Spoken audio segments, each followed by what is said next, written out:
UP विधानसभा monsoon सत्र के दूसरे दिन विपक्ष ने सत्र बढ़ाने और बाढ़, बिजली, निजीकरण, 24,000 स्कूल बंद होने व बेरोजगारी जैसे मुद्दों पर चर्चा की मांग की। सपा मुख्य संचेतक कमाल अख्तर ने आरोप लगाया कि सरकार इन अहम मुद्दों से बचकर भाग रही है और किसानों, शिक्षा व रोजगार पर गंभीर बहस से कतरा रही है।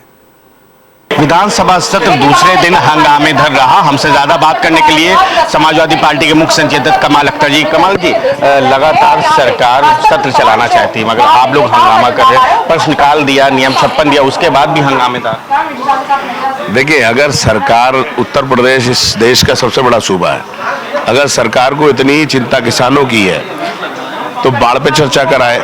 इतनी बड़ी चिंता सरकार को है तो बिजली के निजीकरण पे चर्चा कराए। सरकार को इतनी चिंता है तो जो स्कूलों का मर्जर हो रहा है, 24,000 स्कूल बंद हो गए, उन पे चर्चा कराए। अगर सरकार को इतनी ही बड़ी चिंता है तो बेरोजगारी पे चर्चा कराए। इतनी ही चिंता है तो कानून व्यवस्था पे चिंता कराए, हायर एजुकेशन पे चिंता कराए। लेकिन इन सारे मुद्दों से सरकार बच के भागना चाहती है, इसलिए उसने सदन का दिन रखा 4 दिन।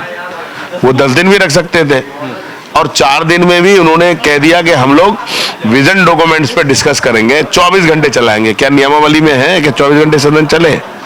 नियमावली में है कि आप पहले क्वेश्चन ओवर चलाएंगे, नियमावली में है कि आप 56 लेंगे, फिर उसके बाद 51 लेंगे, उसके बाद बिजनेस आएगा, बिजनेस के बाद आप कोई डिस्कस है तो आप चला लीजिए उस मुद्दे को।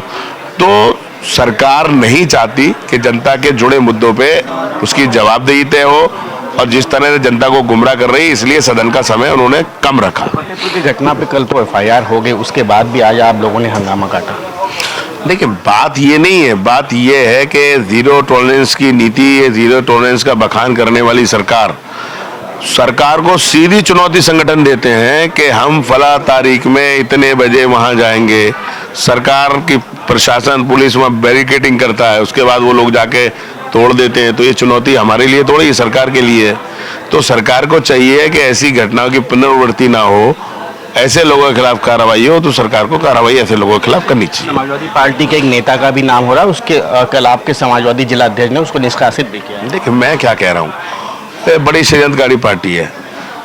अपने से ऊपर डालने के लिए अब किसी के माथे पे तो नहीं लिखा कौन कार्यकर्ता है, कौन क्या नहीं है, कौन सी पार्टी का कार्यकर्ता है।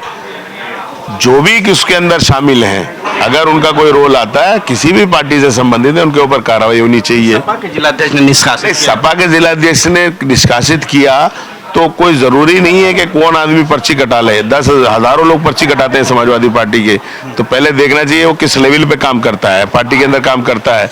समाजवादी विचारधारा का कोई आदमी ऐसी गतिविधियों में विलिप्त हो ही नहीं सकता। विजन डॉक्यूमेंट्री सरकार पेश करने जा रही है 2047, कितना सहयोग रहेगा? अरे विजन डॉक्यूमेंट 47, आप 47 की बात कर रहे हो।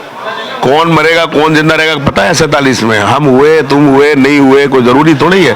पहले 27 की बात तो कर लो, 21 की बात, जो 22 की बात कर लो, 17 की बात कर लो। 17 में आपने कहा कि हम लोग, 22 में कहा कि हम लोग लड़कियों को स्कूटी देंगे। क्या पूरे उत्तर प्रदेश में किसी बच्ची को स्कूटी मिली?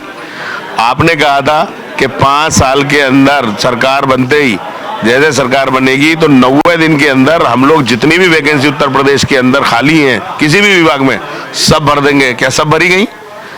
उन्होंने कहा था कि हर घर को एक रोजगार देंगे। क्या हर घर को रोजगार मिल गया? उन्होंने कहा था कि किसानों को बिजली फ्री देंगे। क्या बिजली फ्री मिल गई? आज बिजली का निजीकरण करने सरकार जा रही है।